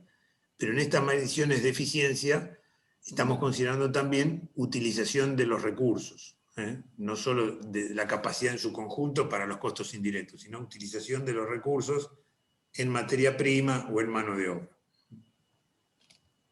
Eso más que nada con las materias primas que se vencen. No, no necesariamente, porque podés tener desperdicios, no solo se te puede vencer una materia prima, vos podés generar desperdicios superiores a lo previsto, porque hiciste mal el trabajo, porque se cometieron errores, porque las máquinas fallaron, por distintas cosas. Y en el caso de mano de obra también podés tener pérdidas de tiempo porque la gente no trabajó, la máquina se paró, hubo que reprocesar una partida que estaba mal hecha, distintas cuestiones, ¿viste? Que te están marcando eficiencia o ineficiencia. Claro. La variación de eficiencia en general, como los estándares suelen ser bastante rigurosos, casi siempre son en contra, ¿no? Casi siempre fuiste peor de lo que se esperaba hacer. Si siempre, suponete que pones un sistema de costeo estándar y siempre la realidad te da mejor que el estándar, quiere decir que tenés un estándar muy fácil, ¿viste? Muy laxo. No es una forma correcta de definir el estándar. El estándar tiene que ser siempre estar un poquito más allá, un poquito más exigido para que cada vez el rendimiento sea mejor. Y te hago una pregunta volviendo a lo que vimos antes, que en ese caso era una pérdida. Si hubiésemos estimado actividad 15 y tuvimos 20, ¿esa ganancia se activa se pone en el activo? ¿En dónde se pone esa ganancia? Bueno, ahí tendrías por ahí algún problema. ¿Es bueno eso? ¿Es bueno que te pase de producir mucho más de lo que estimás? ¿Siempre es bueno? No, bueno, no es frecuente, pero no es malo, ¿viste? Te puede pasar en algún momento que vos tenés, ponele te surgió algún pedido especial y tuviste un nivel de actividad que superó tu nivel de actividad previsto. Entonces ganaste, es un resultado positivo. No es frecuente que ocurra siempre, porque si te pasa, lo que puede ser es que tenés mal definido el nivel de actividad, ¿viste? Lo tenés el nivel de actividad muy bajo. Generalmente lo que ocurre es lo contrario. Pero puede ocurrir al revés, ¿sí? O sea que te pasaste, fuiste más, ocupaste más capacidad de la prevista, y bueno, habrá que explicar también, decir, bueno, pasó esto y la causa fue tal cosa. Tuvimos un pedido especial, entonces aprovechamos más la planta de lo que está habitualmente previsto, y entonces obtuvimos un mejor rendimiento. Claro, también te puede pasar, me imagino, que te demanda más porque tuvo un problema en la competencia directa tuya. Eso también puede pasar. Sí. Acá, digamos, o sea, acá estamos mirando lo que te afecta a la producción, ¿viste? Después, o sea, ¿en qué se generó ese mayor incremento de la demanda? Bueno, es otra cuestión, ¿no? Qué sé yo, nuestra gente comercial trabajó mejor, los competidores cerraron, o tuvieron un conflicto, o le pararon la fábrica al competidor y nosotros logramos vender más. Producir y vender más, digamos. Por acá estamos mirando la producción, porque por ahí pasó eso, le hicieron un paro al competidor y no pudo sacar la mercadería. Entonces nosotros vendimos más. Pero por ahí vendimos nuestro stock y nuestra producción siguió al mismo ritmo, ¿viste? Entonces ahí no hubo ningún cambio. Un ejemplo podría ser con el tema de los barbijos. El que venía fabricando barbijos el año pasado, de repente empezó a fabricar el doble por ahí. Sí, también aumentó el precio, sí, pero bueno, está bien, sí. Le puede haber pasado al que...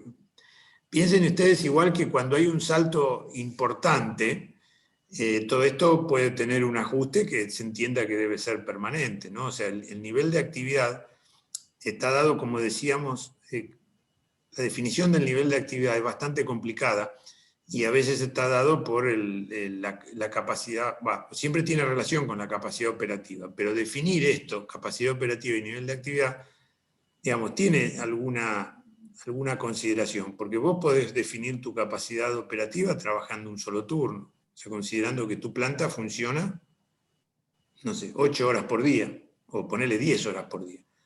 Pero, porque siempre es así, durante años es así. Pero puede ocurrir un acontecimiento especial y vos digas, bueno, ahora mi planta la voy a hacer funcionar 2 turnos. Y bueno, entonces ahí ajustás todas tus mediciones, ¿no?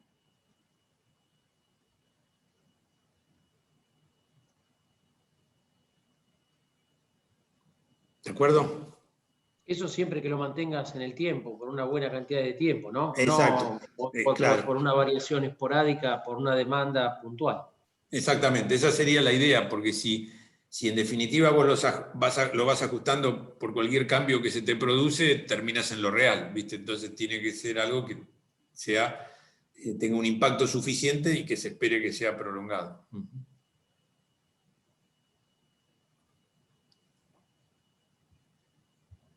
¿De acuerdo?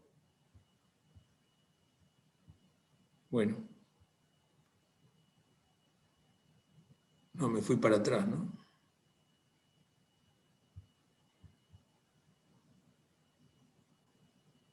¿O no? No, creo que esa parte no la habíamos visto todavía. Acá es lo último. Bueno, no, está bien. Bueno, esto un poco lo estábamos charlando, está escrito acá, ¿no? Costo estándar, se calcula variaciones precio, que son las monetarias, y eficiencia, que son las físicas, en todos los factores. Como entonces los dije verbalmente, acá está escrito. También la variación capacidad, lógicamente. Los costos de ventas y los inventarios quedan valuados a su costo estándar para la gestión. Las variaciones son... Bueno, esto es... Nada, es una cosa, una notación que significa lo siguiente. Si nosotros usamos costo estándar es gestión, no es contabilidad. O sea, el costo estándar no es un método permitido para la contabilidad. Esto es lo que quiere decir. Para las normas contables y las normas fiscales, para ser más preciso. O sea, es una herramienta de gestión. Después, para la contabilidad hacia terceros y para los números que hay que presentarle a la FIP o a la impositiva, los números fiscales, no es admitido el costo estándar y supongo que no es admitido fiscalmente en ninguna parte del mundo. Pero para nuestra gestión puede ser muy útil utilizar esto.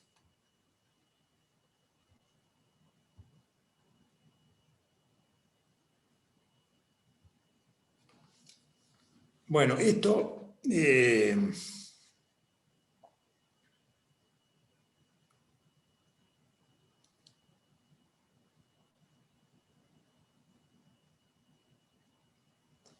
importa esto. Léanlo, es medio complicado y es un tema casi contable. No vale la pena quizás meterse con esto. Prefiero avanzar un poco.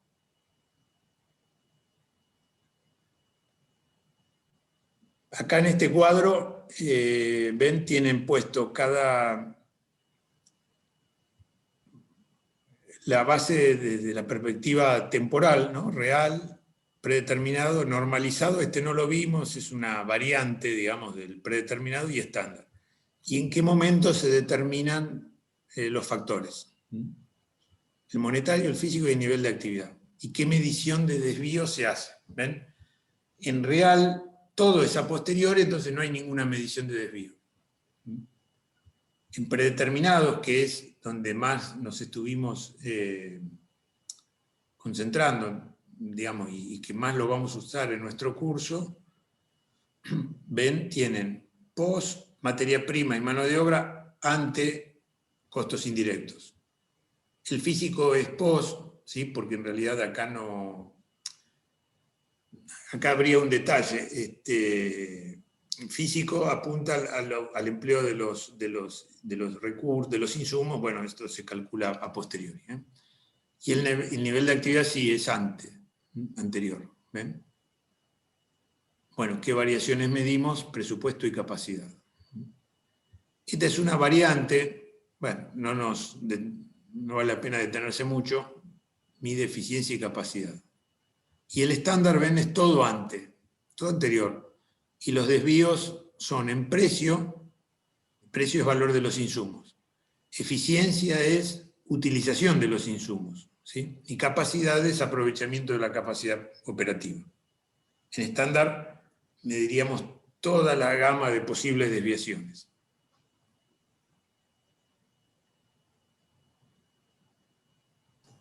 Profe, ¿podría explicar de vuelta qué era eficiencia y capacidad? Sí, cómo no. Si nosotros, la medición de capacidad es la que estuvimos viendo en el ejemplo, es aprovechar o no mi capacidad operativa. Eso es medición de capacidad. Medición de eficiencia es la manera de utilizar los recursos. Si para hacer una silla usé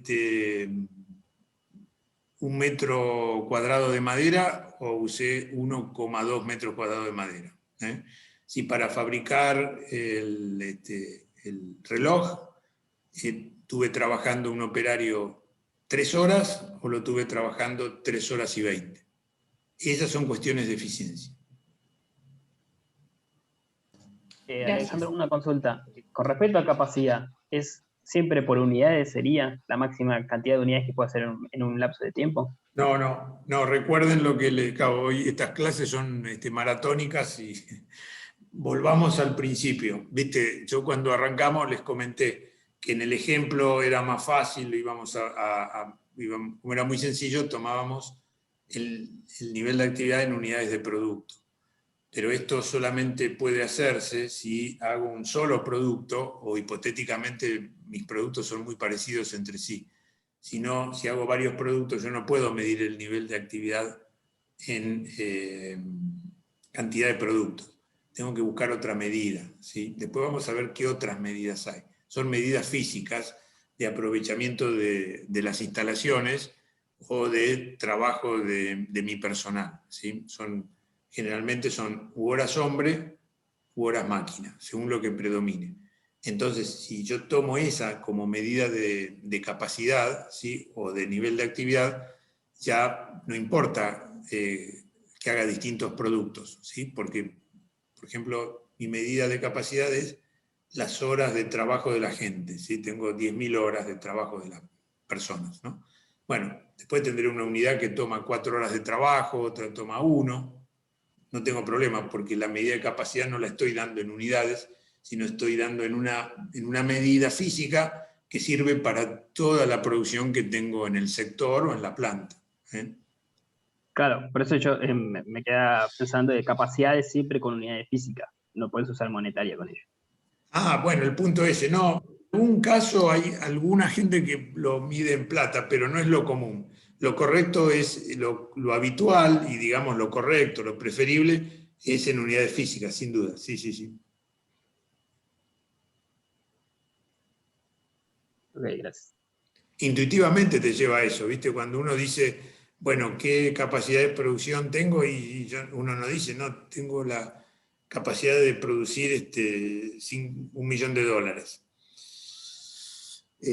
A veces sí, pero no es técnicamente adecuado esa manera de hacerlo. Nosotros las mediciones de capacidad las hacemos en medidas físicas.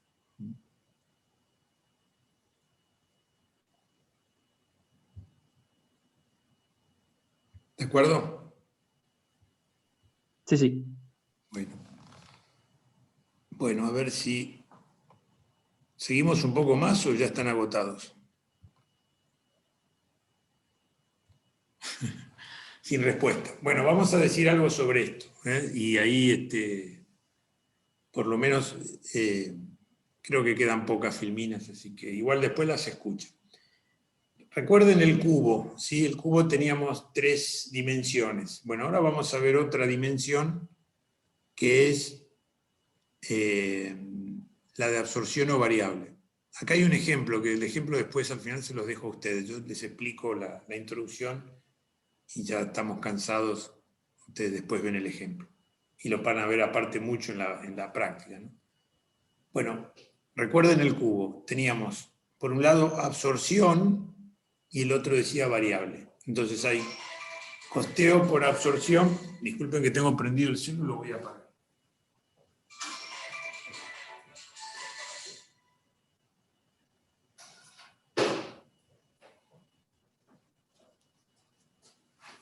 Absorción o completo, ¿sí? Y variable. El otro día dijimos algo acerca de esto, ¿sí? Entonces, ¿qué quiere decir esto? Bueno, cuando nosotros trabajamos en costeo por absorción o completo, ¿sí?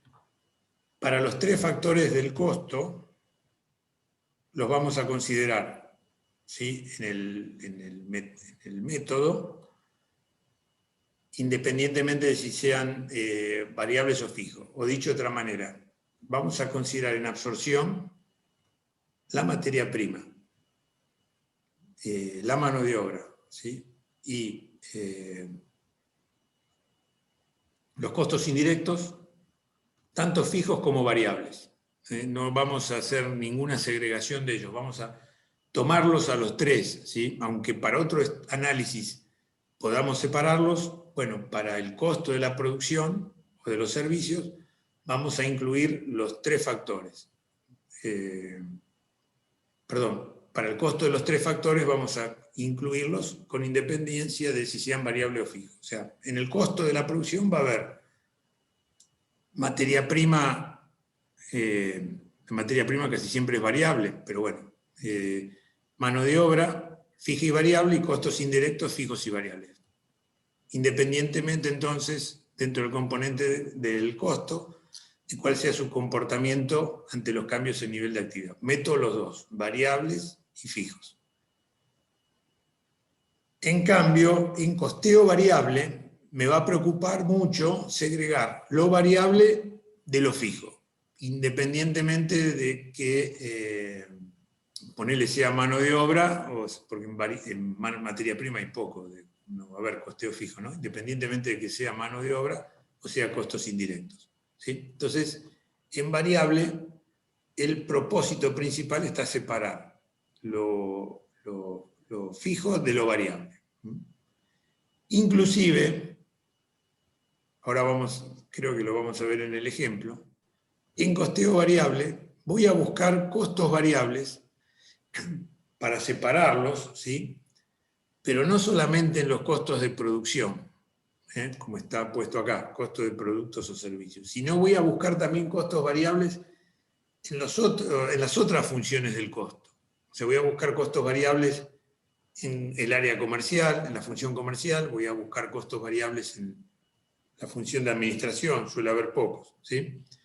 El costeo variable busca distinguir variable de fijo principalmente, ¿sí? Independientemente de que sea costo de la producción, o costo comercial, o costo de administración.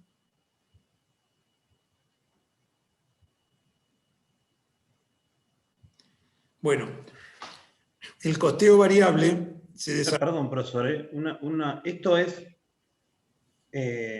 Concepción se llama porque... Completo, sí. Perdón. Completo es porque en esto, ya sea para adopción o variable, ambos son completos porque estamos analizando los 3 tipos de costos principales, las 3 categorías.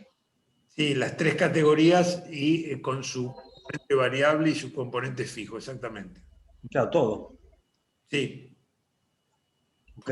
Se le llama completo. Entonces, pero bueno, ustedes podrán decir, ¿y esto para qué sirve? Bueno, vamos a ver para qué sirve.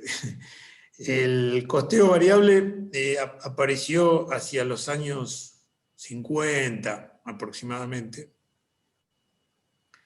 La utilización de esta metodología de costeo variable se destina a cuestiones de análisis de costo, utilidad, volumen o análisis marginal, ¿sí?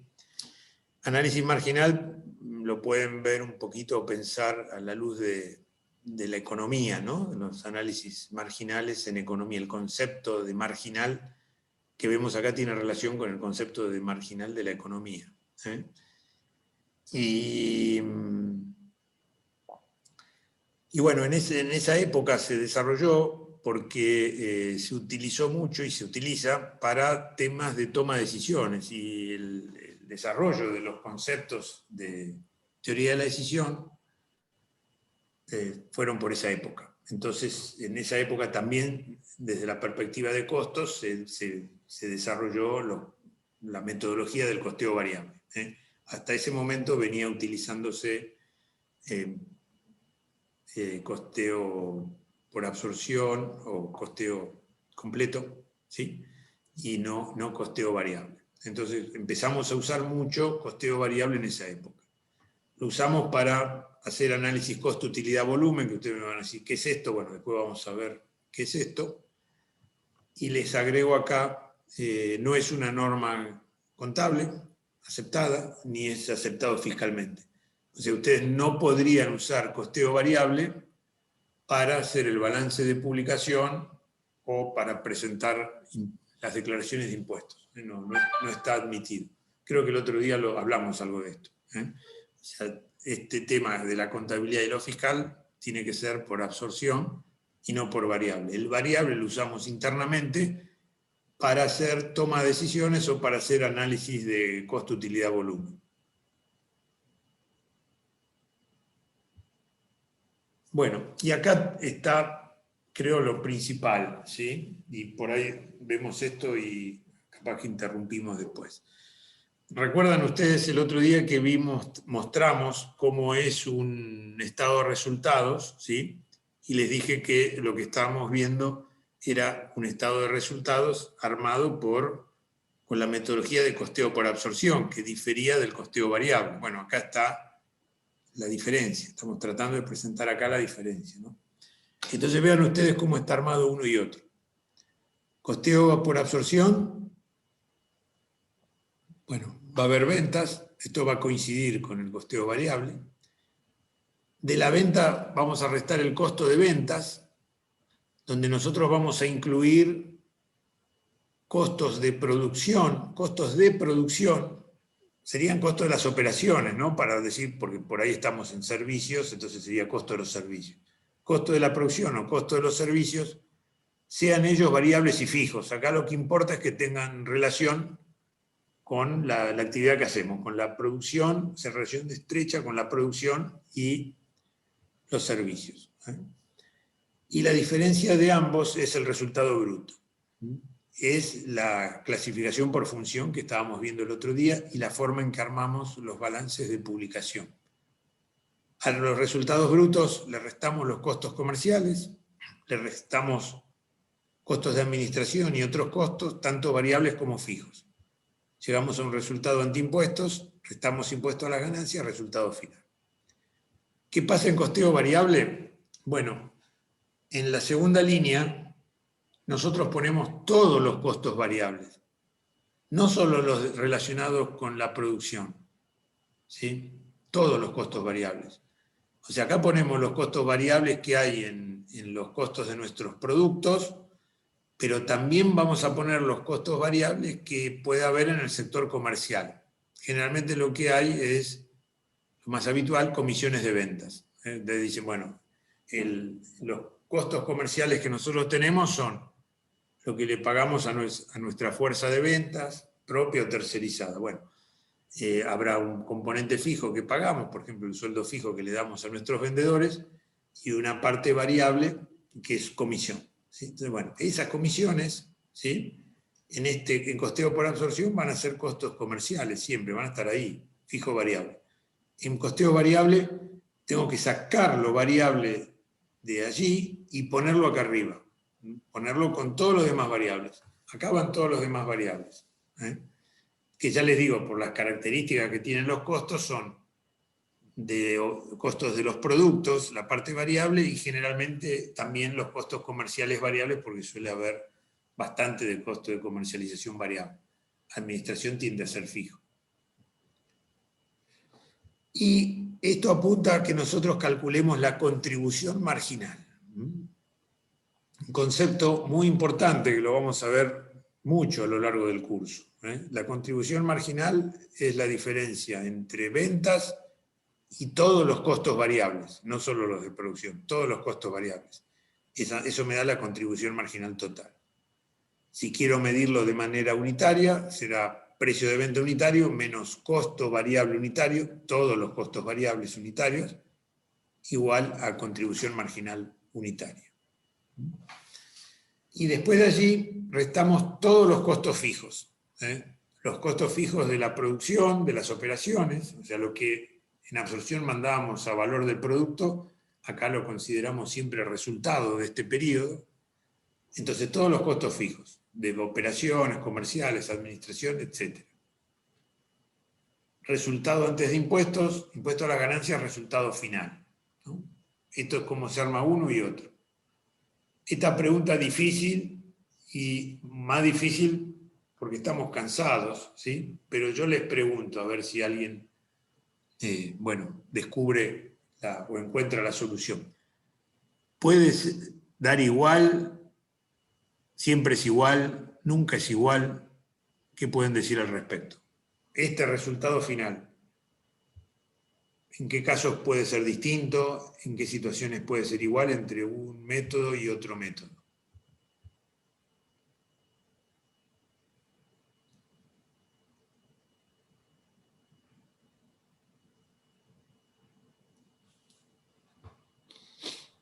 Que por un sistema vas a tener mayor resultado que con el otro y vas a tener la posibilidad de pagar más o menos impuestos. Correcto. Bueno, eso es uno de los efectos que provoca un sistema y el otro. Si logramos explicarlo más en detalle, justificarlo más en detalle.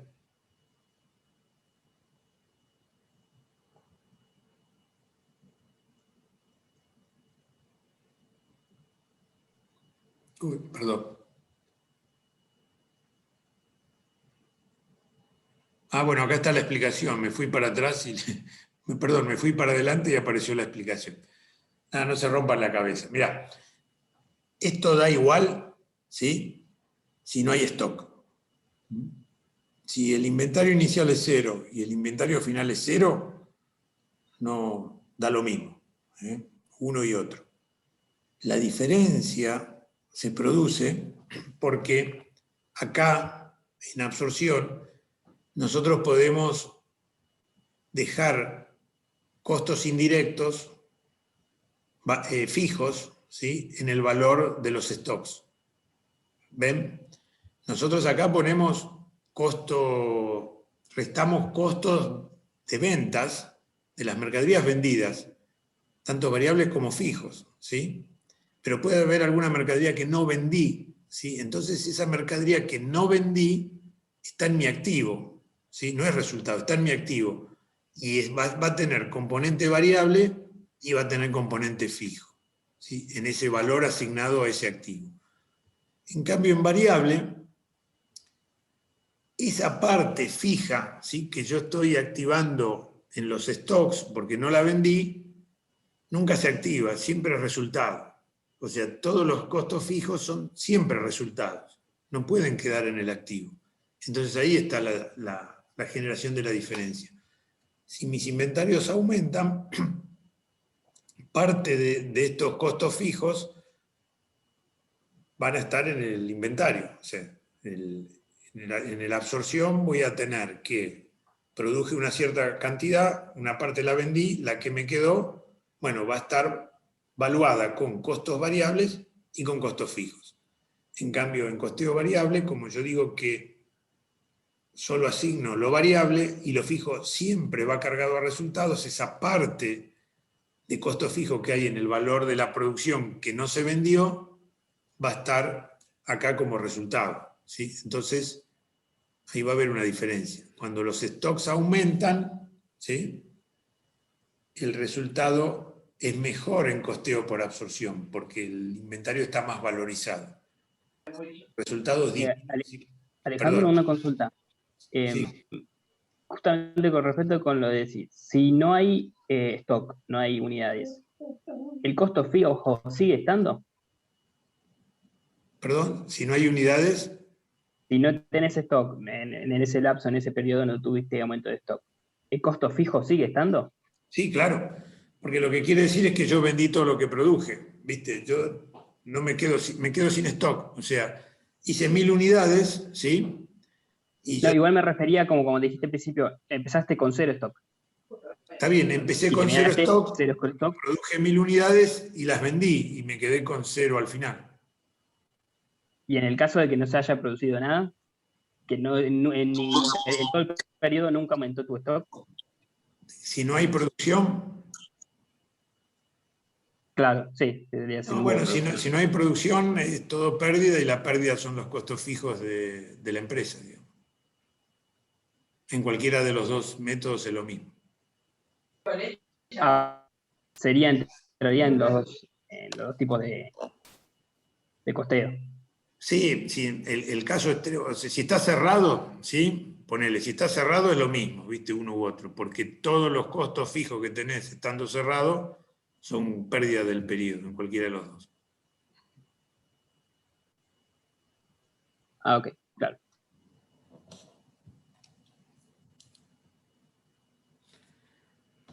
Si está cerrado, insisto, es no vender ni producir, está cerrado. Porque vos podrías estar vendiendo stock anterior, ¿viste? Entonces ya estaría generando resultados. Lo del stock igual no lo entendí. Si lo puedo explicar de vuelta. Y eso es lo más complejo de entender en esto. Pensarlo así. Nosotros terminamos, supongamos que no vendemos nada, ¿sí? Producimos solamente. Al final del mes solo hemos producido. Estamos en costeo por absorción y en costeo variable. Si nosotros no hemos vendido nada, toda la producción que tenemos al final del mes, ¿sí? Le vamos a asignar un valor. En costeo por absorción le vamos a asignar un valor que tiene costo variable y tiene costo fijo, ¿sí? Va a ser un valor más alto a esa producción que yo, digamos, que hice y todavía no la vendí, ¿sí? Puse todos mis costos en la producción que todavía no la vendí. La hice y todavía no la vendí. Está en mi inventario, no está en resultados. Si estoy en costeo variable, la misma situación. O sea, produje y no vendí, ¿sí? Bueno, el valor de lo que tengo producido y no vendido va a tener la parte variable solamente. La parte fija va a ser resultado, ¿ven?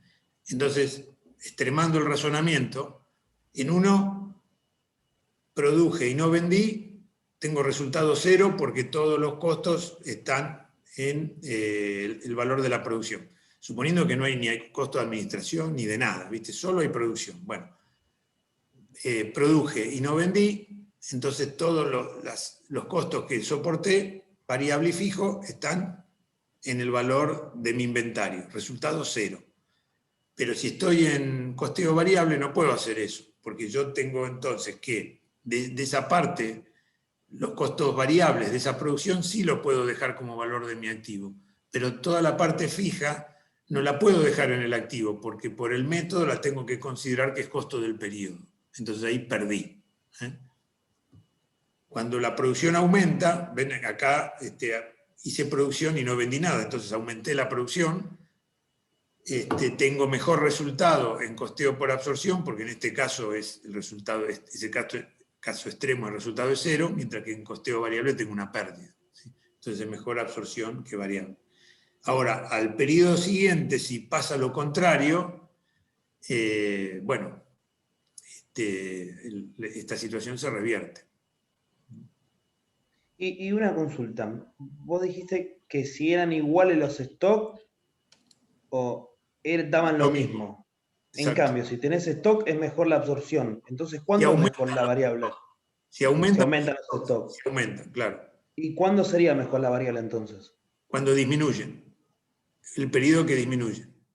Ah, comparar, claro, porque comparamos el mes 0 contra el 1. En este caso sería comparar el 1 contra el 2. Exacto. El ejemplo que viene a continuación lo tiene.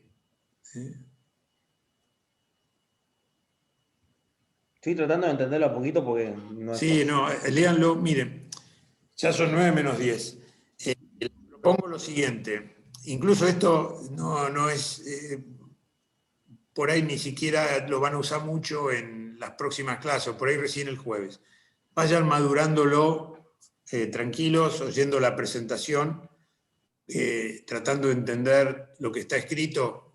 Al final está este ejemplo que si leen lo anterior y llegan al ejemplo, casi seguro que lo van a comprender, porque justamente este ejemplo, ves, arranca del periodo inicial 0, ¿sí? Y al final del periodo 2 también está en 0. Entonces te calcula uno con absorción, base resultante, y el otro, el siguiente, es variable base resultante, ¿sí? Entonces te permite, lo hacés los dos en resultante, y lo que cambiaste fue que uno es absorción y otro variable para medir el impacto de uno y de otro. Así que no se inquieten, no se intranquilicen mucho si cuesta entenderlo, cuesta un poco entenderlo. Hagan el esfuerzo. Igual también estoy consciente de que se va a entender mejor cuando lo practiquemos, eso más que obvio también. Sí, más bien, esto es el primer impacto, ¿viste? Después vamos a ir madurando, van a ver los prácticos, los van a usar un montón de veces, o sea que al final del camino les va a parecer una pavada, pero hoy no es una pavada. Dale, y de mi parte la última pregunta y no te molesto más. ¿El cronograma lo subieron? ¿El? Cronograma. Sí, el cronograma está, sí, está subido en el... Está como actividades, creo que lo puse en el apartado. Claro, porque no, a ver. Sí, ya lo vi, ahí está. Dale. Bueno. Joya, gracias. Bueno, chicos, esta presentación la tienen, así que, bueno, léanla, véanla, tiene audio, ¿viste? Lo que pasa es que está en 3 partes porque el audio era muy pesado, ¿viste? Así que se tienen que escuchar las 3. Pero escuchando las 3 igual son media hora más o menos, entre las 3. Perfecto, muchas gracias. Bueno, noches. Que anden bien. Al igual, gracias, profe. Buenas noches. Chao, gracias. A ustedes. Gracias. Muchas gracias.